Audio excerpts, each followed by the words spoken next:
가사 잘 묵상하시면서 우리 함께 고백하겠습니다.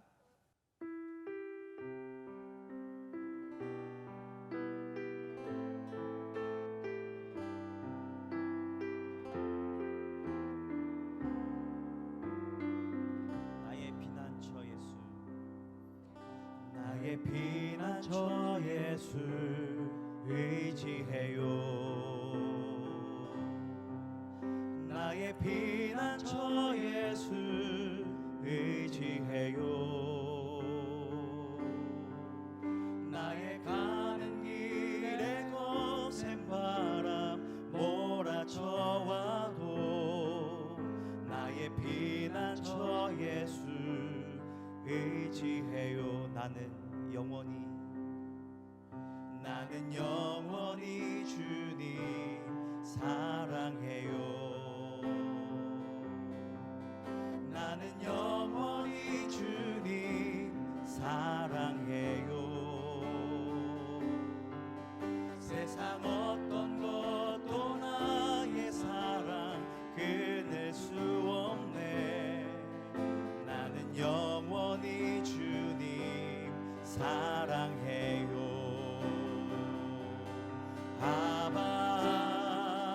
아버지 나를 사랑하시니 나의 모든 것 주께 드려요.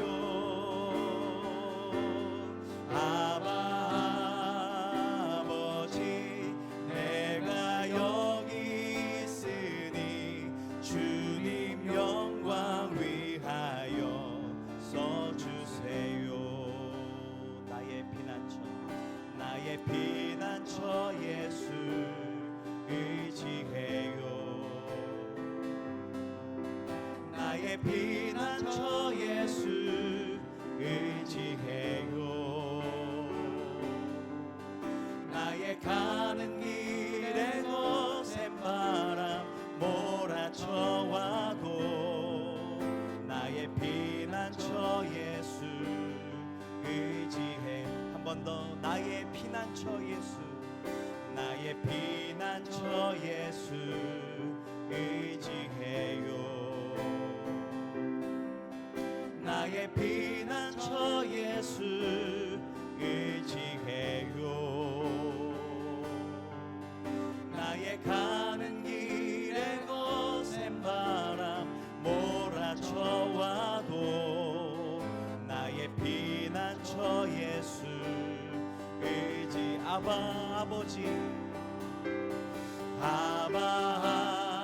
아버지 나를 사랑하시니 나의 모든 것 주께 드려요. 아버지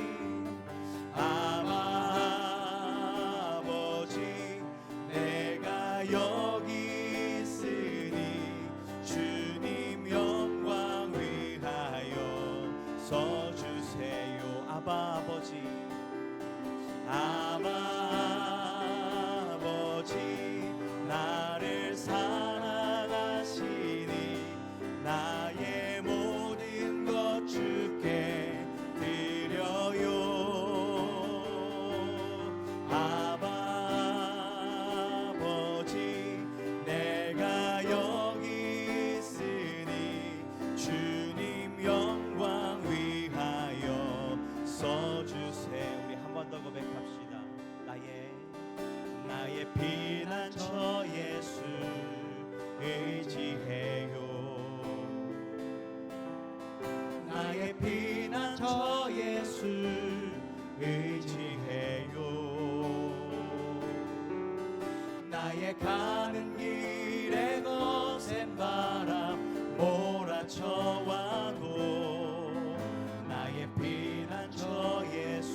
나는 영원히 주님 사랑해요.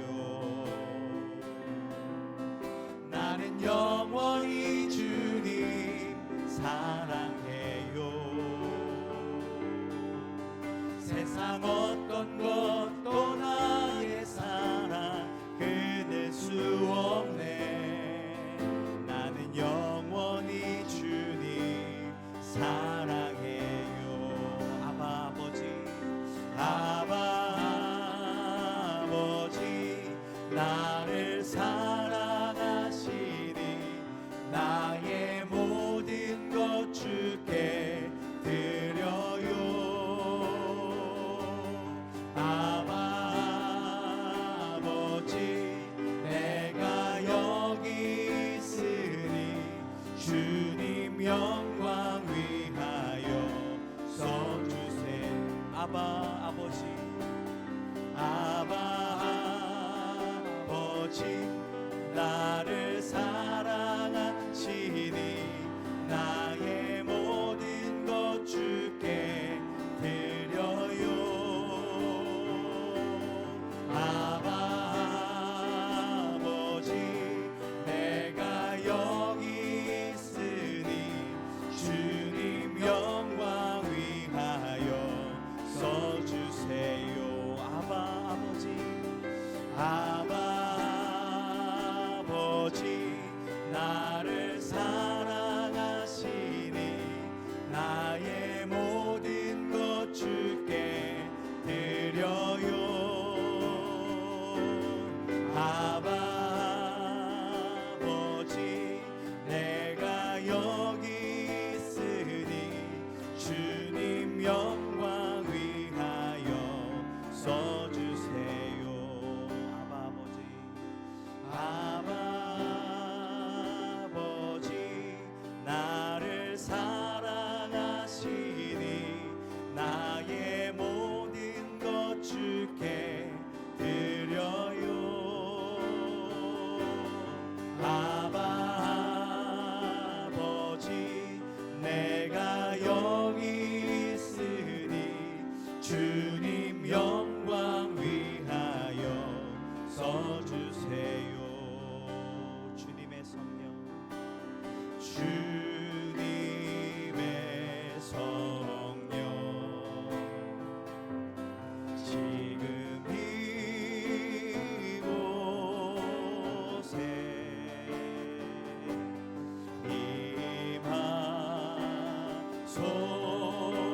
임하소서.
하나님 아버지, 오늘 아침도 주님의 이름으로 모여 예배드리게 하심을 감사합니다. 오늘도 우리가 드려지는 예배가 하나님이 하나님으로 인정되어지는 시간이 되게 하여 주시고, 이 예배 시간을 통해 우리의 삶의 열매로 주님께 영광을 돌리는 시간이 되며, 혹 우리의 연약한 모습이 있다면 다시 일어서고 결단할 수 있는 시간이 되어지길 소원합니다.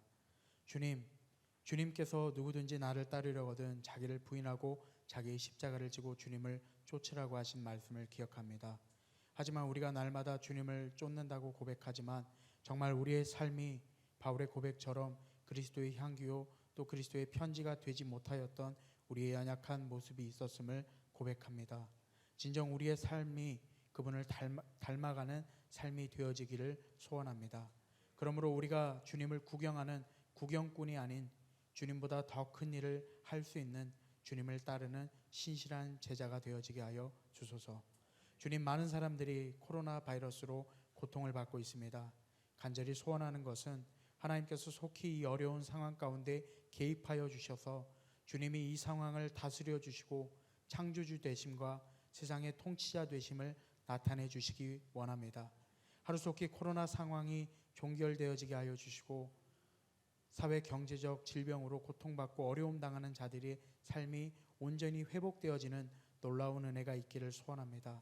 이를 위하여 수고하고 애쓰는 의료진들과 공직자들을 붙들어 주시기를 원합니다. 주님의 몸된 교회를 위하여 기도합니다. 한 해 동안 어려운 상황 가운데서도 우리 공동체와 함께해 주시고 또 인도하신 주님께 감사드립니다.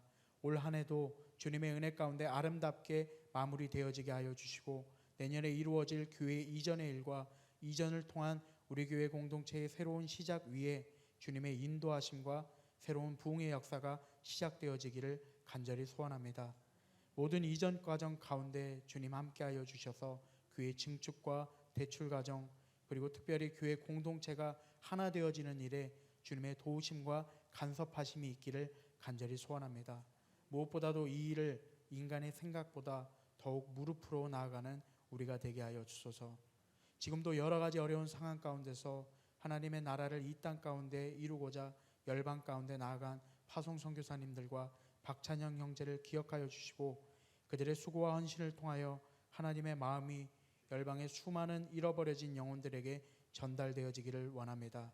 선교사님들의 가정과 교회 공동체를 지켜주시고 무엇보다도 코로나 상황으로 인해 사역이 제한받지 않도록 인도하여 주시기 원합니다. 주님, 이 시간 주님의 말씀을 듣기를 원합니다. 오늘도 선포되어지는 주님의 말씀 앞에 우리의 식어진 가슴이 뜨거워지며 결단할 수 있는 시간이 되게 하여 주시고 그 말씀이 우리의 삶 가운데 열매 맺어 말씀을 듣는 것으로만 그치는 자가 아닌 지켜 행하는 자가 되어지기를 원합니다. 우리의 결단이 우리의 연약한 결심으로 무너지지 않도록 성령 하나님께서 한 사람 한 사람을 붙들어 주셔서 주님의 말씀을 지킴으로 진정 우리의 삶에 함께 동행하시는 살아계신 하나님을 경험하기를 소원합니다. 감사드리며 예수님의 이름으로 기도드렸습니다. 아멘.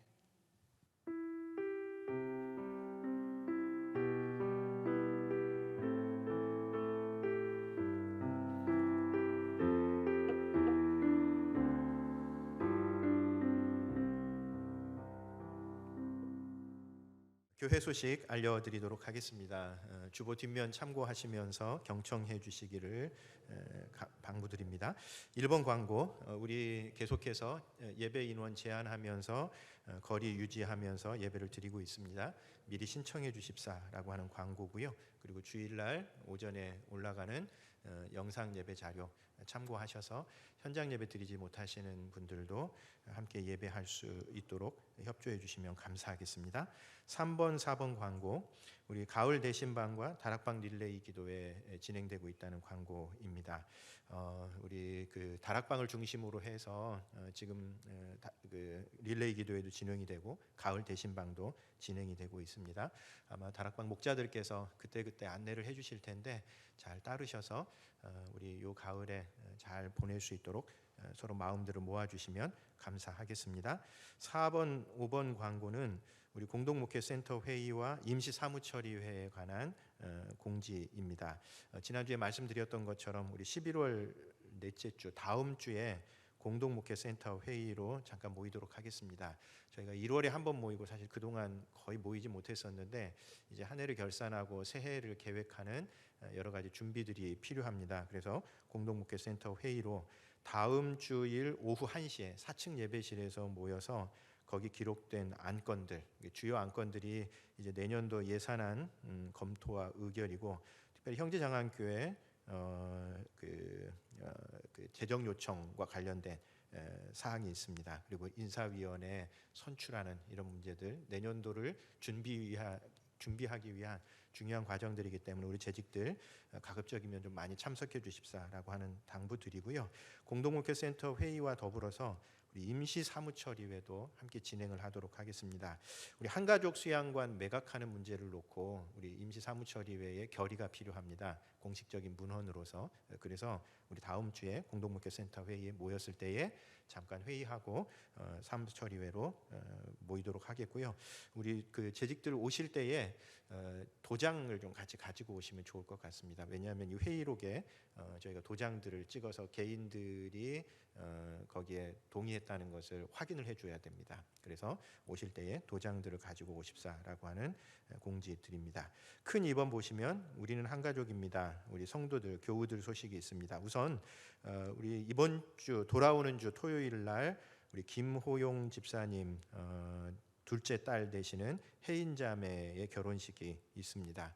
요즘 우리 결혼식이 계속해서 연이어 있는데 아마 봄에 못하셨던 가정들도 다 미루어져서 이때쯤 많이 하는 것 같습니다. 특별히 코로나 상황 때문에 혹시라도 결혼에 다른 어려움이 없도록 좀 기도하는 마음으로 함께 축하하면서 참석해 주시면 감사하겠습니다. 오늘 우리에게 주시는 하나님의 말씀은 사도행전 4장 32절부터 35절까지의 말씀입니다.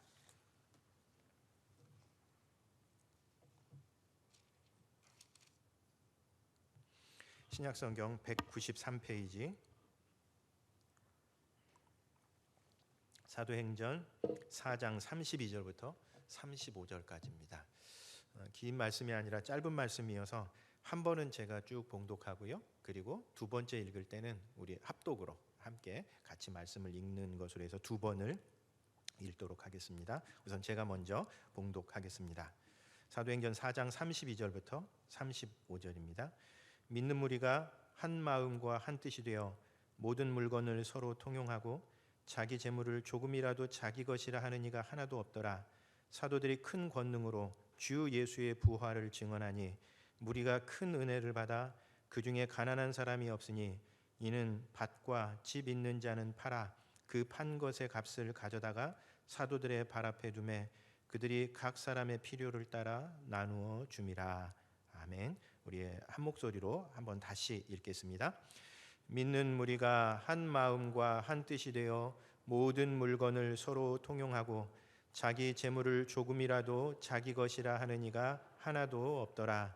사도들이 큰 권능으로 주 예수의 부활을 증언하니 무리가 큰 은혜를 받아 그 중에 가난한 사람이 없으니 이는 밭과 집 있는 자는 팔아 그 판 것의 값을 가져다가 사도들의 발 앞에 두매 그들이 각 사람의 필요를 따라 나누어 줌이라. 아멘.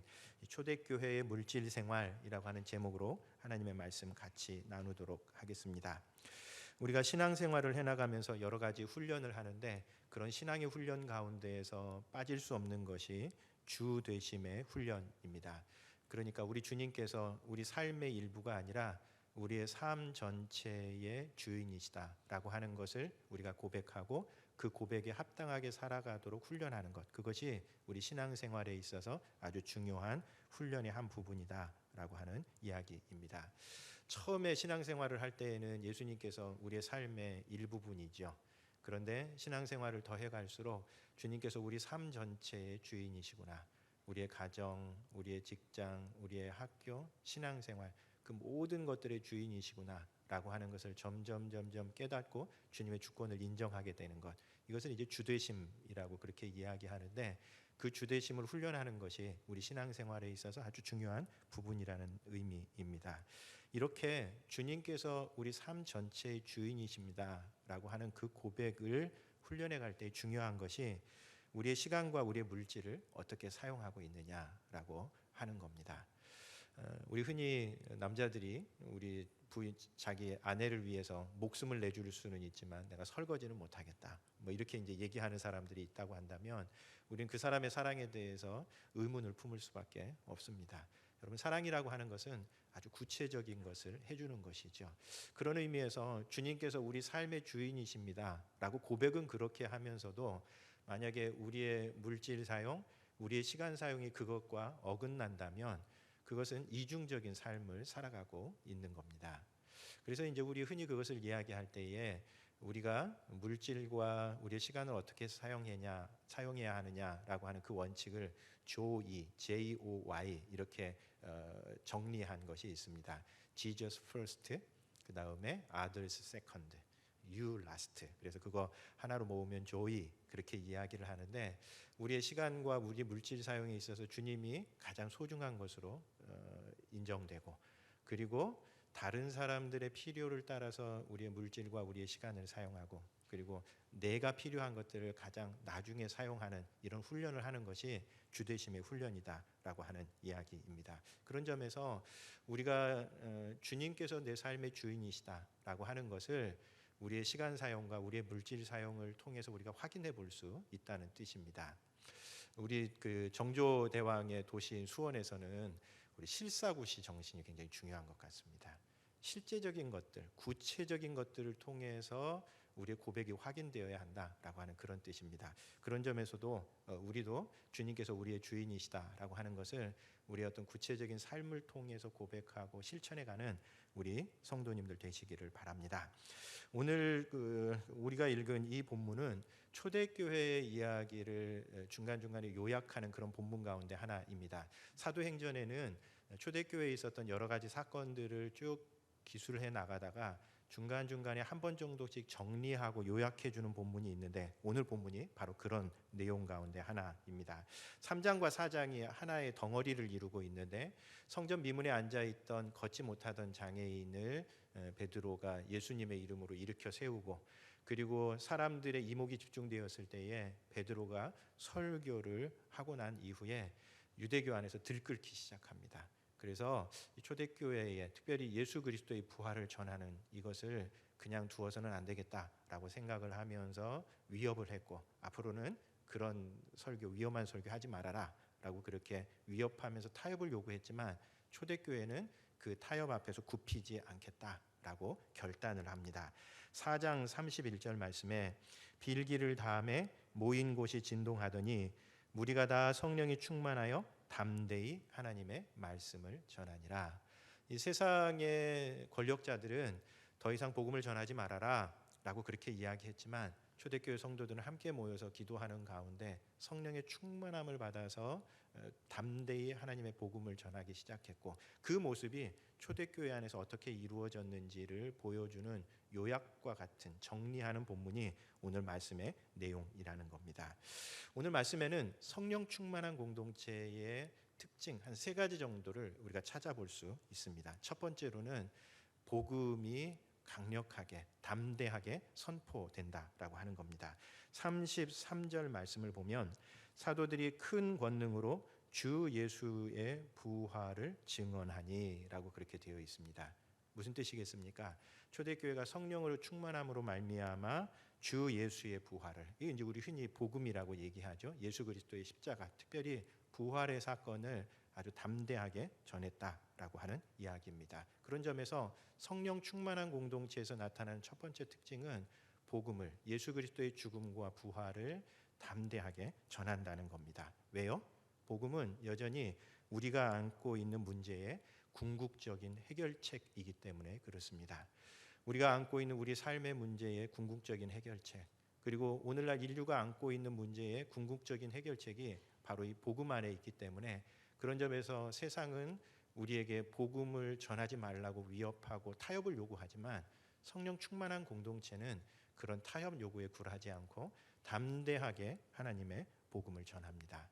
아마 코로나 시대에도 세상은 우리를 적대시하는, 우리를 곱게 보지 않을 겁니다. 교회가 그동안 해왔었던 여러 가지 신뢰를 잃어버린 것들도 있어서 어떤 의미에서 너희들 어떻게 하나 보자 이러면서 꼬투리만 잡으려고 지금도 우리를 주목하고 있습니다. 사실 교회로서 신앙생활 해나가기가 좀 쉽지 않은 때이기는 합니다. 무엇보다 여전히 사람들은 복음에 대해서 기분 나쁘게 생각하기 때문에 그렇습니다.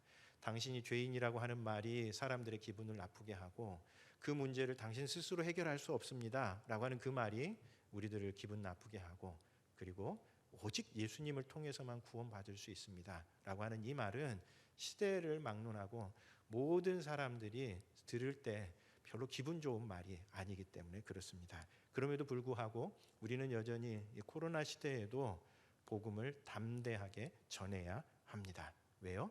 그 복음에 우리가 안고 있는 문제의 해결책이 그 가운데 있기 때문에 그렇습니다. 두 번째, 성령 충만한 공동체의 두 번째 특징은 공동체가 서로 한 마음과 한 뜻을 이룬다라고 하는 겁니다. 32절에 보면 믿는 무리가 한 마음과 한 뜻이 되어 서로 물건을 통용했다라고 그렇게 기록을 하고 있습니다. 그러니까 성령께서 충만하게 하실 때 담대하게 복음을 전하는 역사와 더불어서 그 공동체 사람들이 서로 한 마음과 한 뜻을 갖게 된다라고 하는 그런 이야기입니다. 왜요? 성령은 늘 우리 자신을 넘어서게 합니다. 성령은 우리 안에 갇히지 않습니다. 성령께서 충만하게 임하실 때 그 성령은 우리를 넓히고 확장합니다. 그 말은 내 옆에 있는 형제 자매들과 서로 소통하게 하고 교제하게 하고 한 마음과 한 뜻을 품도록 되는 것, 그것이 성령께서 역사하실 때 나타나는 아주 중요한 그 표지 가운데 하나입니다. 저도 그 청소년기 시절에 신앙생활을 처음 할 때 아주 인상적인 그런 장면들이 몇 가지 있었는데, 그때 소위 말하는 수련회나 이런 때에 한번 뜨거운 부흥의 역사가 일어나면 그동안 서로 간에 불편했었던 마음들을 털어놓고 고백하면서 내가 그때 참 너에게 섭섭했고 내가 그때 잘못했다 하는 이야기를 하면서 공동체 전체가 하나의 사랑의 공동체를 이루는 모습들이 제게는 굉장히 인상적이었습니다. 성령께서 역사하실 때 그 공동체는 자기 자신에 갇히지 않고 서로 한 마음과 한 뜻을 품게 되는 겁니다. 초대교회가 바로 그런 역사가 나타났었습니다. 물론 이렇게 한 마음과 한 뜻을 품는다라고 얘기할 때에 이 말의 뜻은 획일적인 일치가 아닙니다. 모든 사람들이 다 똑같은 생각을 하고 똑같은 결론을 가지고 똑같이 행동한다는 그런 뜻이 아닙니다. 왜냐하면 성령 안에는 통일성과 다양성이 공존하기 때문에 그렇습니다. 여러분, 성령은 우리를 한 마음과 한 뜻으로 묶지만 모든 사람들이 다 획일적이 돼야 한다는 의미에서 한 마음과 한 뜻이 아니라 각자 자신의 다양성 속에서 통일성을 이루도록 하게 하는 겁니다. 그것이 진짜 성령의 하나 되게 하심입니다. 전에 우리 신천지가 한참 문제를 일으켰을 때에 신천지 예배 장면을 보면서 굉장히 인상적이었습니다. 아마 그 모습을 보면서 부러워하셨던 분들도 계실지 모르겠는데 저는 신천지의 그 예배 장면을 보면서 굉장히 무서웠습니다. 왜냐하면 그것은 성령께서 함께 하실 때 나타나는 통일성이 아니기 때문에 그렇습니다. 획일적인 공동체, 아무도 다른 생각을 하지 못하고 모든 옷을 똑같이 다 입고 심지어 통로조차 없는 가운데에서 열과 오와 열을 맞추고서 예배하도록 하는 이런 갇힌 공동체가 아니다라고 하는 이야기입니다. 무슨 꼭 전체주의 공동체를 보는 듯한, 이게 이단들이 갖고 있는 아주 독특한 특징입니다. 그 이단의 교주가 이야기하는 것 이외에 다른 어떤 것도 허용되지 않는 이런 어떤 획일적인 방식의 공동체가 아니라는 겁니다. 교회 성령께서 역사하실 때 다양성 속에서 서로 신뢰하는 가운데 한 마음 한 뜻을 이루어가는 것, 이것이 성령께서 공동체 안에서 역사하실 때 나타나는 아주 중요한 특징입니다. 그런 점에서 이 한 마음과 한 뜻을 품는다라고 하는 이것은 서로를 신뢰한다는 뜻입니다. 여러분, 서로 신뢰할 때 어떤 일들이 일어납니까? 서로 생각이 조금 다른다 하더라도 그것 때문에 갈등을 일으키거나 그것 때문에 못마땅하게 여기지 않습니다. 왜냐하면 그 사람의 진정성을 우리가 믿기 때문에 그렇습니다. 그런 점에서 우리들도 서로를 신뢰하는 것, 성령께서 역사하실 때 우리의 모습이 다 똑같지 않고 같은 문제에 대해서 서로 다른 생각들을 가지고 있지만 그러나 그것이 예수 그리스도를 위한다라고 하는 기본적인 신뢰 속에서 서로 하나됨을 이어갈 수 있다라고 하는 그런 뜻입니다. 그 정치학자 중에 프랜시스 후쿠야마라고 하는 분이 있습니다. 꽤 유명한 분인데 이분이 트러스트라고 하는 책을 썼습니다. 이 책의 전체 취지는 무엇인가 하면 한 사회에 있어서 트러스트, 신뢰라고 하는 것이 굉장히 중요한 자산이라는 뜻입니다. 왜 그런가 하면 신뢰가 없으면 뭔가를 입증해야 되는 것이 굉장히 많습니다. 여러분 사실 우리가 뭐 하나 일을 할 때에 서류를 엄청나게 요구하는 이유가 뭐 때문에 그러죠? 서로 신뢰하지 못하기 때문에 그런 겁니다. 아주 작은 것 하나라도 다 스스로 서류를 통해서 입증해 내라고 이야기하는 겁니다. 왜요? 우리가 신뢰가 없기 때문에 그렇습니다. 신뢰가 있는 사회는 어떻겠습니까? 몇 개의 서류만 있으면, 왜냐하면 그 사람이 하는 말과 그 사람이 하는 이야기가 거짓이 아니라고 하는 것을 믿으면 그 모든 과정들이 굉장히 줄어드는 겁니다.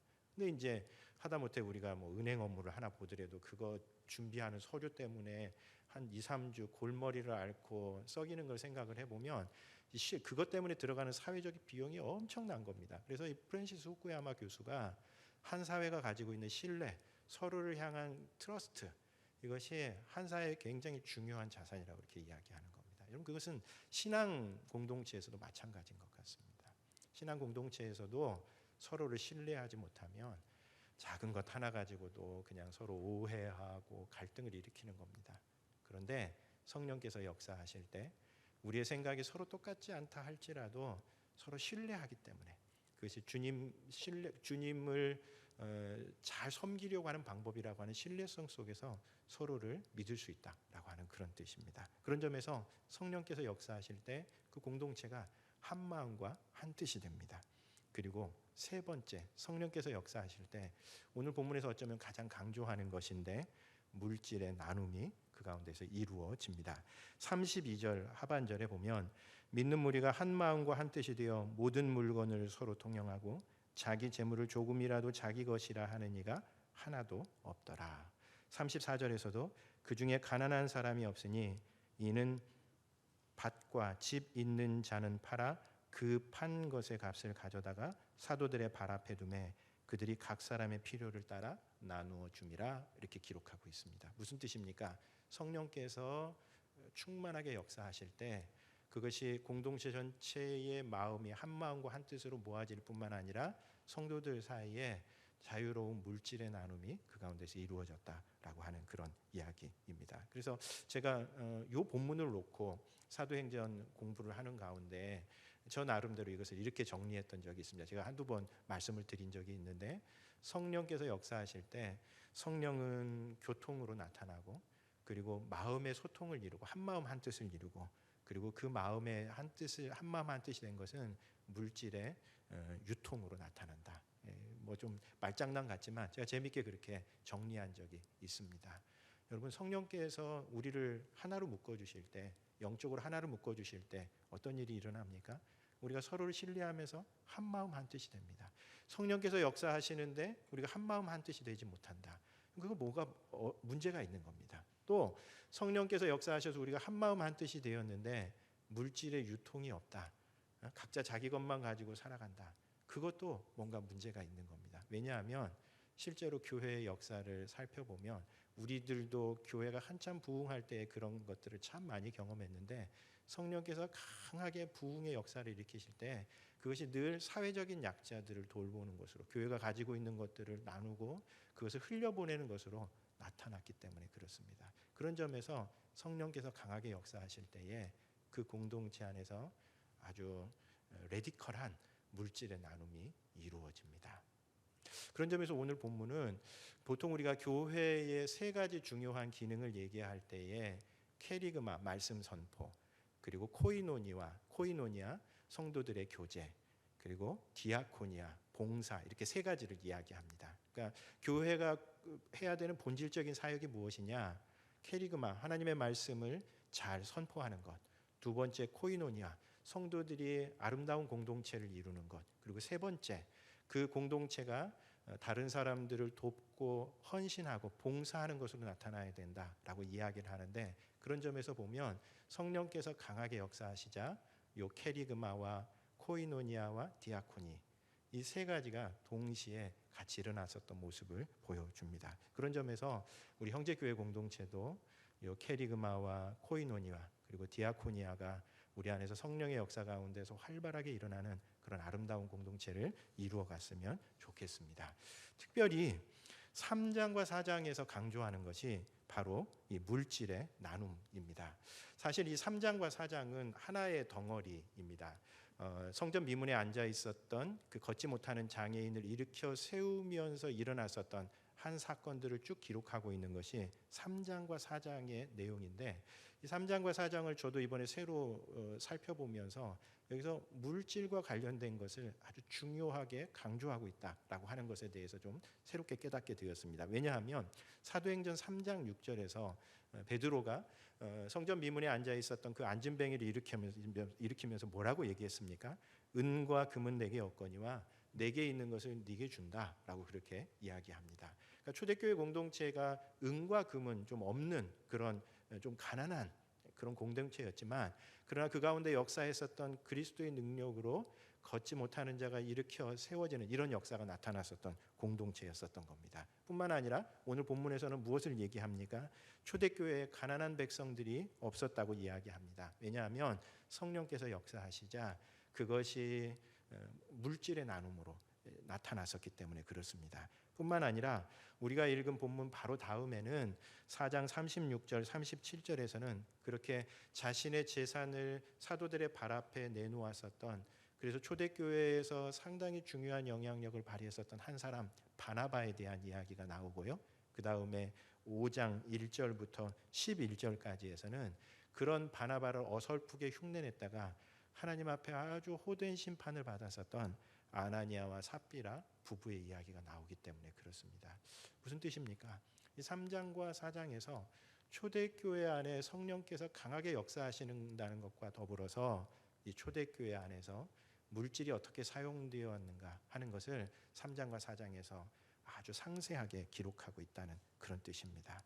그래서 이 3장과 4장은 이제 새롭게 탄생한 이 신약의 공동체가 하나님 앞에 가지고 있는 아주 중요한 특징 가운데 하나가 바로 이 물질 사용에 있었다라고 하는 것을 이야기해 줍니다. 여러분, 왜 물질 사용이 중요할까요?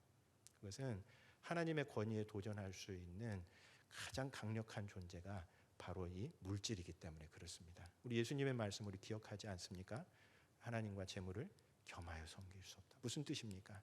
하나님의 권위를 대신할 수 있는 강한 존재, 그것이 가장 강력한 존재가 물질이라는 그런 뜻입니다. 그런 점에서 오늘 본문은 우리 성도들이 개인의 삶은 물론이고 공동체의 삶에서 물질을 어떻게 사용해야 되는가에 관한 중요한 메시지를 줍니다.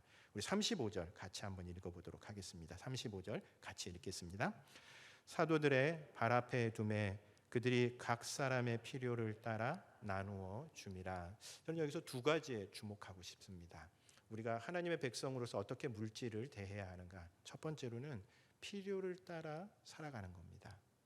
이것이 좀 중요한 이유는 무엇인가 하면 세상은 우리들에게 의외로 필요보다는 다른 것들을 따라서 소비하도록 만들기 때문에 그렇습니다. 특별히 현대 자본주의는 욕망을 따라서 사고 싶은 것을 따라서 살라고 우리에게 부추깁니다. 돈이 있고 그리고 그런 걸 사고 싶은 생각이 있으면 그 마음대로 사도 된다. 그렇게 우리에게 부추기는 겁니다. 그러나 초대교회가 보여주었던 어떤 물질 사용의 원칙은 필요를 따르는 삶입니다.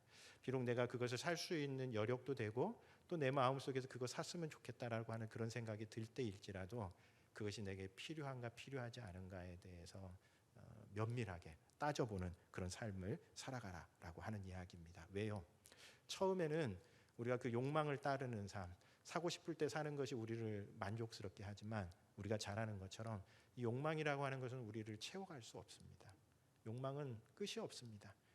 뭔가를 하나 사면 그 다음에 더 좋은 것을 사고 싶고, 휴대폰 2년마다 바꾼다고 그게 만족을 가져다 주던가요? 그 다음에 또 새로운, 왜 이렇게 휴대폰은 맨날 또 새 모델들이 맨날 나와가지고 그 모델로 사면 행복할 것 같은 그런 느낌을 주는 겁니까? 택배 받아보시잖아요. 택배를 신청할 때는 정말 그 물건을 사면 굉장히 행복할 것 같지만, 그러나 택배 물건 받아보면 실망하는 것과 마찬가지로 욕망은 우리를 속이는 겁니다. 욕망을 따라서 주문을 할 때에만 행복할 뿐 실제로 그 물건을 받아서 사용할 때는 우리가 그만큼 행복하지 않은 겁니다. 그런 점에서 우리의 필요를 따라 살아가는 삶, 그것이 오늘 우리들에게도 필요합니다.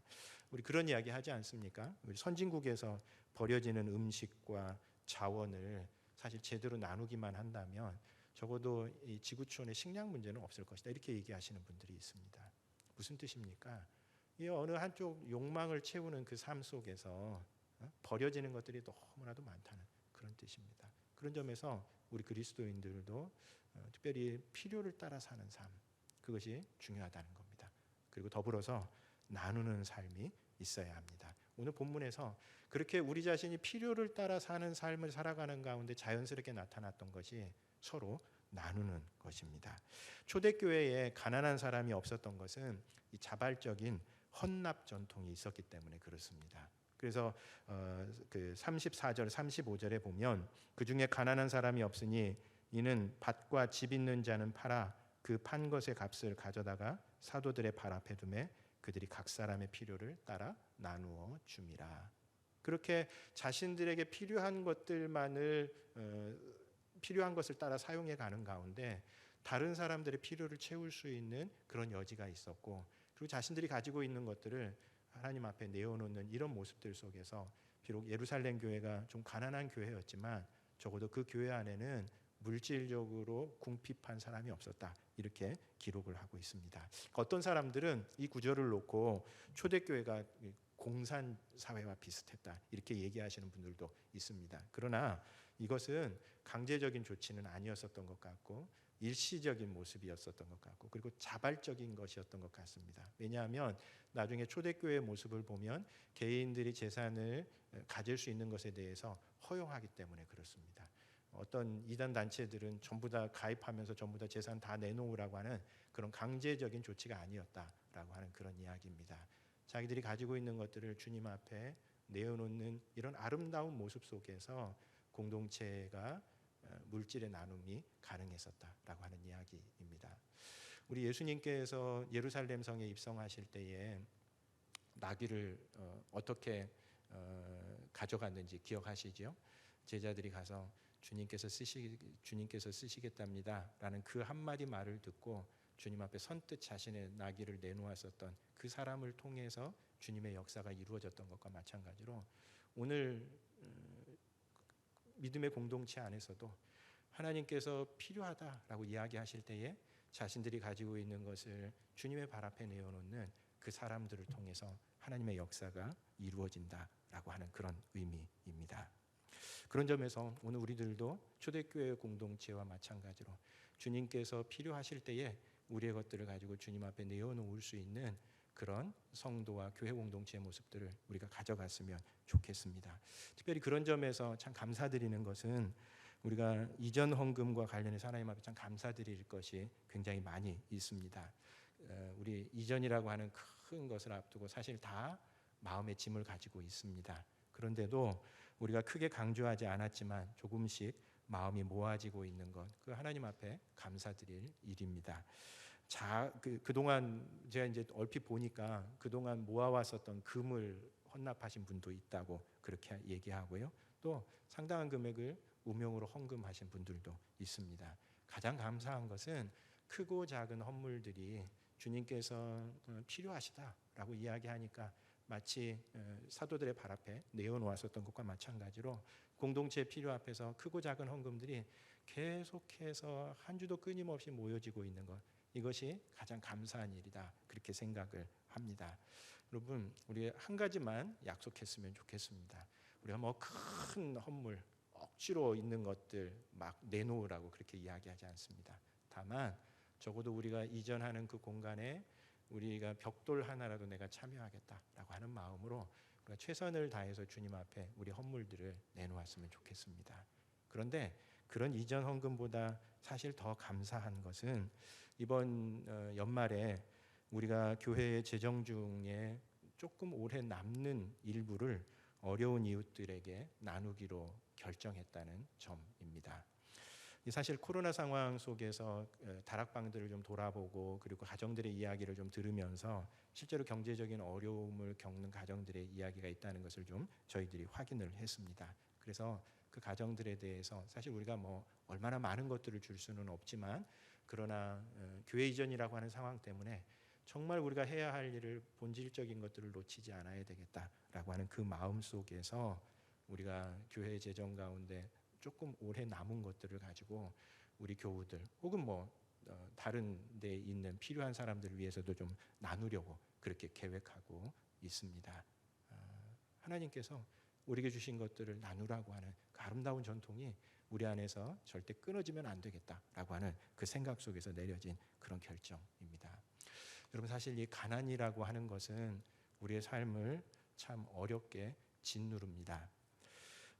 제가 최근에 김완이라고 하는 분이 쓴 죽은 자의 집 청소라고 하는 책을 읽으면서 누군가 이렇게 소개를 해준 책인데 제가 그 책을 읽으면서 참 많은 것들을 좀 생각해 보게 되었습니다. 이 책은 특수 청소 서비스 회사를 운영하는 어떤 대표가 쓴 책입니다.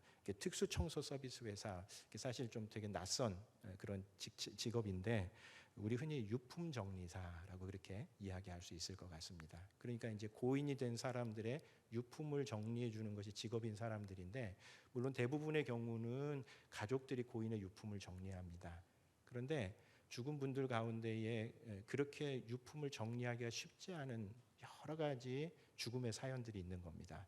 그럴 때에 대신 그 죽음의 유품들을 정리해주는 그런 직업을 가진 분이신데 이분이 여러 그 유품들을 정리하면서 느꼈었던 것들을 작은 글로 적어 놓았습니다. 그런데 그분의 글을 읽다 보면 특별히 고독하게 죽은 사람들의 모습 속에서 우리 사회의 민낯이 그대로 드러나는구나 하는 것들을 참 여러 군데서 확인을 할 수가 있습니다. 그 가운데 한 죽음에 대해서 이렇게 이야기를 합니다.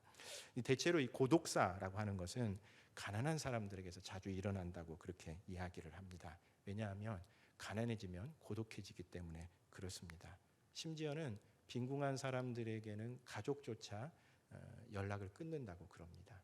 그렇죠. 실제로 가난해지면 그래서 결국은 고독하게 죽어갈 수밖에 없는 것. 그리고 그것을 그가 죽었는지도 모르기 때문에 결국은 다른 사람에게 의뢰해서 그 유품을 정리할 수밖에 없는 그런 상황이 되는 겁니다. 근데 이분이 이제 몇 번 그런 죽음들을 경험하면서 보니까 이 가난한 사람들에게도 넘쳐나는 것들이 있답니다. 다 관계는 다 끊어졌는데 우편물은 넘쳐난답니다. 어떤 우편물들이냐? 체납고지서, 독촉장, 가스, 수도 미남 요금 경고장, 그리고 며칠 있으면 전기가 끊어지고 수도가 끊어집니다라고 하는 최후 통촉장, 이런 것들은 문 앞에 수북히 쌓여 있답니다. 관계는 끊어지는데 그런 최후 통촉장을 하는 우편물은 수북히 쌓여 있는 이 모습이 아주 대조적으로 들어오는 겁니다. 이분이 그러면서 이제 그런 이야기를 한번 하는데 예전에 TV에서 한 연예인이 수백억 대 빚을 진 연예인이 뭔가를 하다가 투자를 하다가 망한 겁니다. 그래서 어려움을 겪는 가운데에 이제 심기일전해서 자기가 열심히 노력해서 빚을 갚겠다, 빚을 갚아야 되겠다라고 생각을 했다는 이야기가 들려지자 그때부터 빚쟁이들이 건강 보조식품을 엄청나게 보내줬다고 그럽니다. 되게 상반된 모습이지 않습니까? 그 사람이 가난할 때에는, 그러니까 빚진 자들만이, 돌려받을 돈이 있는 사람들만이 사람에게 관심을 갖는 그런 어떤 우리 사회의 아주 비정한 모습, 이런 것들이 그런 죽음의 자리에서 아주 극명하게 나타난 겁니다. 저희가 또 어느 그 죽음에 가서 그렇게 우편물이 수북히 쌓여 있고 체납고지서가 있는 그 죽음의 자리에서 가서 보니까 건물 관리 회사 직원이 알려주는 그 죽음의 수습 날짜, 이제 스스로 목숨을 끊은 겁니다. 죽음의 수습 날짜를 계산해 보았더니 그 문 앞에 붙어 있는 전기 공급 중단 예정일과 거의 일치하더라는 겁니다. 그래서 이분이 거기다 그런 이야기를 씁니다. 비정한 도시에서 전기가 끊어지면 삶도 끝나는 것인 것 같다. 그래서 그 사람이 이제 더 이상 자신이 이 땅에서, 이 도시 한 구석에서 자신의 삶을 이어갈 수 있는 그런 가능성이 없구나라고 생각을 하면서 결국 그날 자신의 목숨을 끊은 날이었던 것으로 그렇게 생각이 된다 하면서 글을 쓴 글입니다. 여러분, 사실 이 가난이라고 하는 것은 그냥 우리 삶의 한 부분이 모자라는 것이 아닙니다. 그것은 사실 우리가 인간답게 살아가지 못하도록 우리에게 굉장히 큰 굴레를 씌워놓고 있는 겁니다. 그런 점에서 우리가 가지고 있는 것들을 나누어서 그 가난의 굴레 속에서 힘들어하고 있는 사람들을 도울 수 있다면, 우리 창조 명령은 이제 너희가 살아가라 라고 하는 명령이지 않습니까? 그렇다면 살아가라 라고 하는 그 하나님의 창조 명령을 수행하는 도구가 되는 것입니다. 그런 점에서 여러분, 우리가 참 어려운 시대를 살아가고 있지만 초대교회가 그랬던 것처럼 하나님께서 주신 것들 다 내가 소비하지 않고 필요를 따라 살아가면서 우리에게 주신 것들 가운데 일부를 나누어서 가난한 사람들, 나보다 조금 어려운 사람들에게 나눠줄 수 있다면 그것이 복된 공동체인 줄로 믿습니다. 여러분, 우리 초대교회 성도들처럼 올바른 물질 사용을 통해서 주님께서 우리 개인과 우리 공동체의 주인이시다라고 하는 것을 드러내시는 우리 교우님들 되시기를 바랍니다. 기도하겠습니다. 주님, 오늘 우리가 초대교회의 물질 사용의 모습에 대해서 살펴보았습니다. 주님께서 우리 개인과 교회 공동체의 주인이시라고 하는 것은 우리의 물질 사용을 통해서 나타나야 하는 줄 믿습니다. 주님, 우리가 참 어려운 시대를 보내고 있습니다. 그러나 주께서 쓰시겠다라고 하는 그 말씀 앞에서 우리가 가진 것들을 선뜻 내놓고 선뜻 내놓은 그것들을 통해서 우리 주님께서 주님의 역사를 일으켜 가셨던 것처럼, 주님, 오늘 우리 시대에도 주님께서 우리에게 주신 것들 가운데 작은 것들 주님 앞에 다시 되돌려 드림으로 말미암아 생명을 살리는 귀한 기회들을 얻어갈 수 있도록 우리 가운데 역사해 주시옵소서. 예수님 이름으로 기도하옵나이다. 아멘. 우리 다 함께 일어나셔서 나를 주님 내가 여기 있사오니 같이 찬양하겠습니다.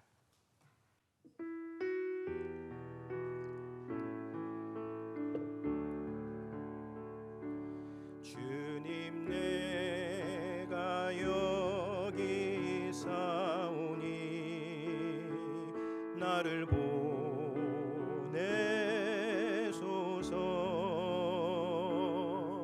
나의 맘 나의 몸 주께 드리오니 주 받으옵소서.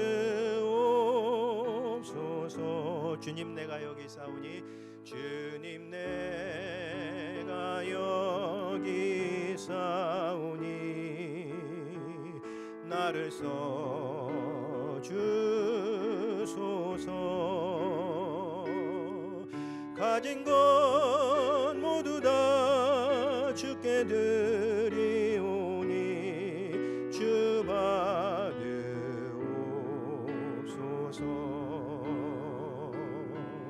할렐루야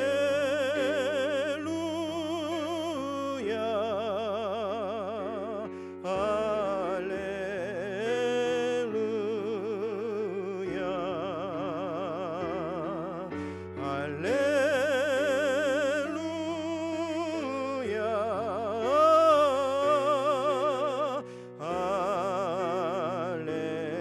할렐루야. 주님 내가 여기 있사오니 주님 내가 여기 있사오니 나를 보내소서. 나의 맘 나의 몸 주께 드리오니 주 받으옵소서. 주님 내가 여기 있사오니 주님 내가 여기 있사오니 나를 써주소서. 가진 것 모두 다 주께 드리오니 주 받으옵소서.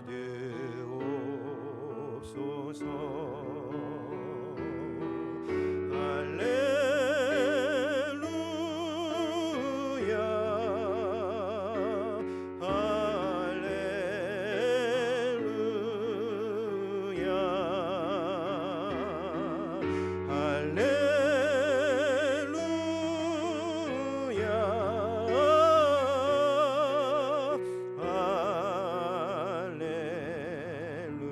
나를 받으옵소서 나를 받으옵소서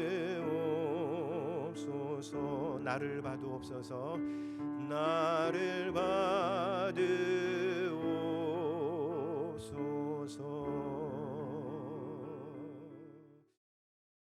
이제는 우리 주 예수 그리스도의 은혜와 아버지 하나님의 크신 사랑과 성령의 교통하심이 초대교회 공동체처럼 이 땅의 어려운 백성들에게 우리의 물질을 나눔으로 말미암아 생명 공동체로 쓰임 받기로 다짐하는 형제교회의 모든 믿음의 교우들 위해 이제부터 영원토록 함께 하시옵기를 간절히 축원하옵나이다. 아멘.